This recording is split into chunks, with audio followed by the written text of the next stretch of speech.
6 volunteers are spending 3 days in the reputedly haunted Kennedy Castle. But will they find evidence of the paranormal? And will it sway their belief?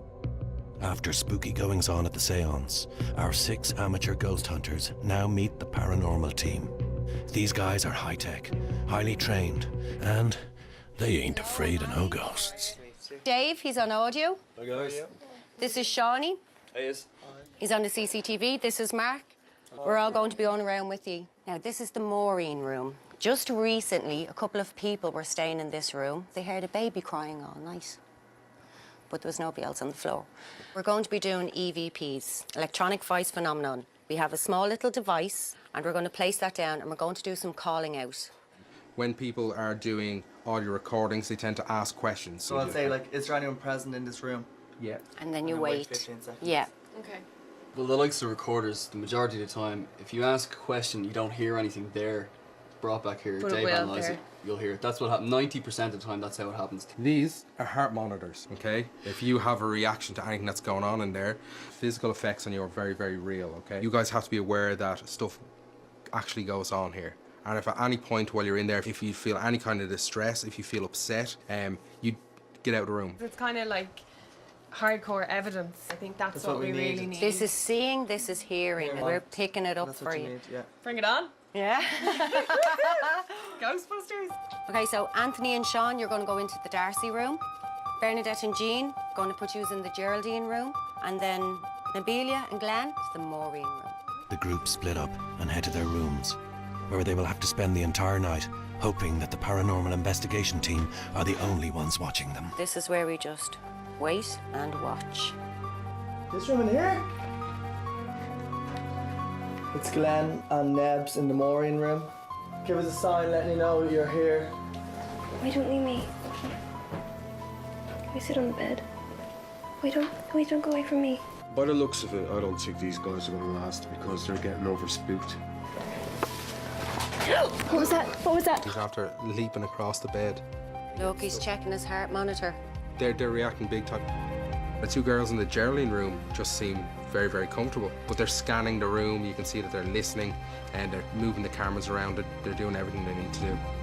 Bernadette and Jean have trigger objects, a glass ball, a crucifix, and a dice to place around the room in the hope of attracting spirits. They must check these periodically for signs of contact. 2 guys in the Darcy room are at home. Hello?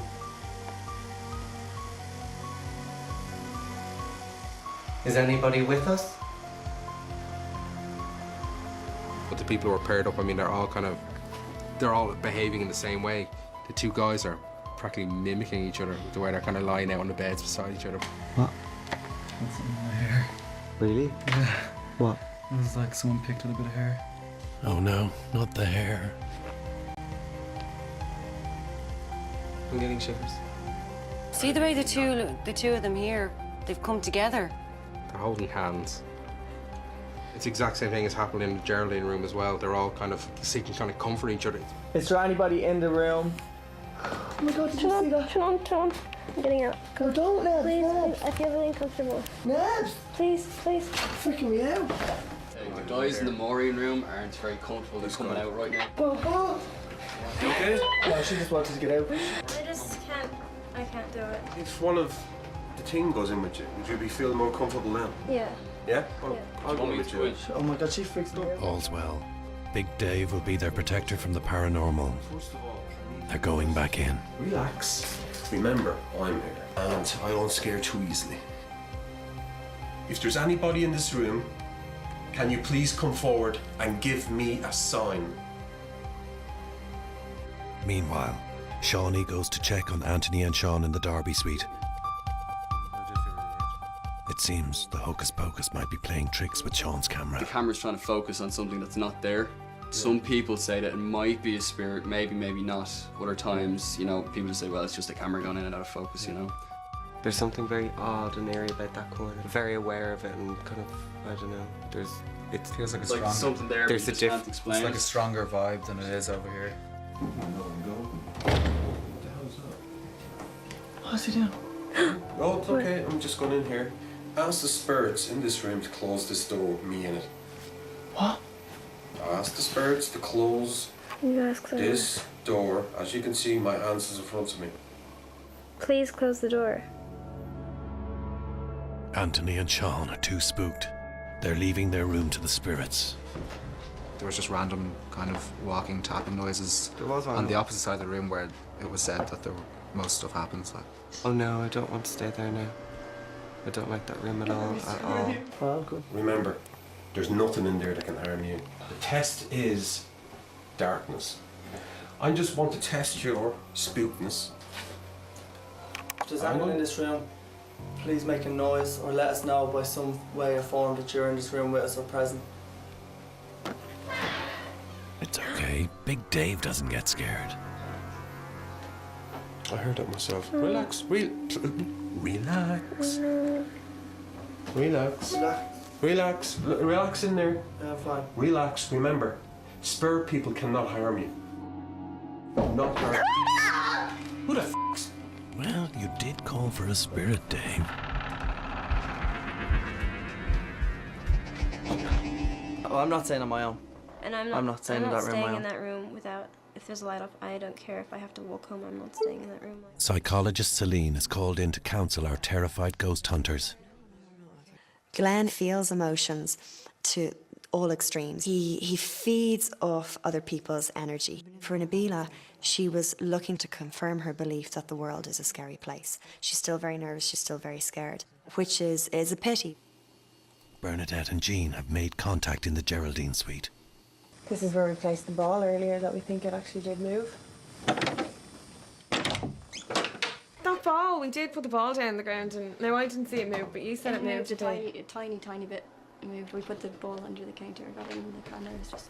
But we put this next to it, and we weren't getting readings anywhere in the room. And then when we turned it on and we stuck it next to it, it was going like right up. With doubts about the integrity of the first seance still haunting them, the group decide to hold another. This time it's in the dark, with Ali from the paranormal team watching over them to make sure all is above the Ouija board. The group has made contact with the spirit, and he attempts to spell out his name for them. Okay, does it start with F? Okay, the second letter, Q, or, F, or. Okay, somebody ask one of the names. Francis.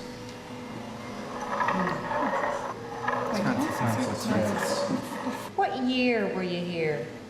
Francis tells them he is a very old spirit, dating back to 1632.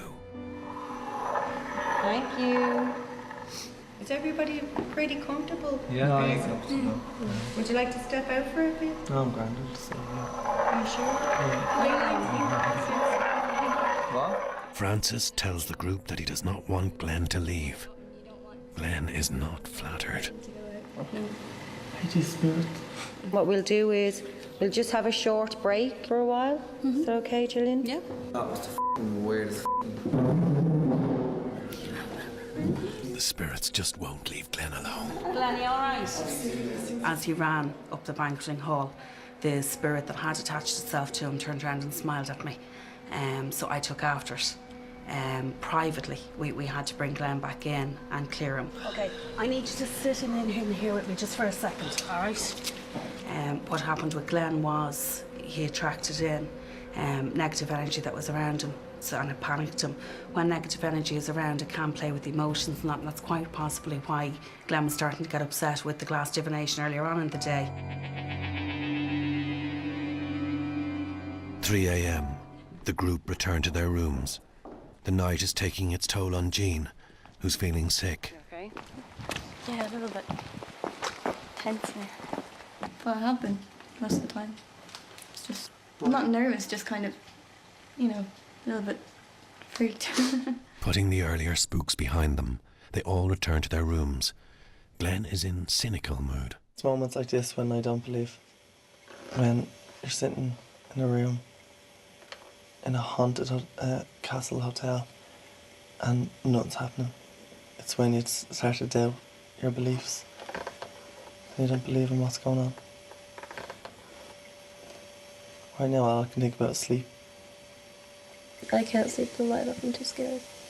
And we're just feeling a bit uneasy. Well, I am anyway. Okay, so this is Sean and Anthony going to the Darcy room.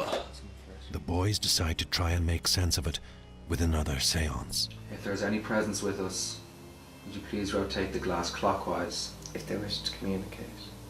Anthony is a complete believer. Sean, more sceptical. Did you just touch my left hand? If you were to meet them separately, you would imagine that they wouldn't get on. But actually, when they were thrown into being in a room which had stories around it that might potentially be haunted, they came together, they worked really well together. Are you a good spirit? Oh, please be a good spirit.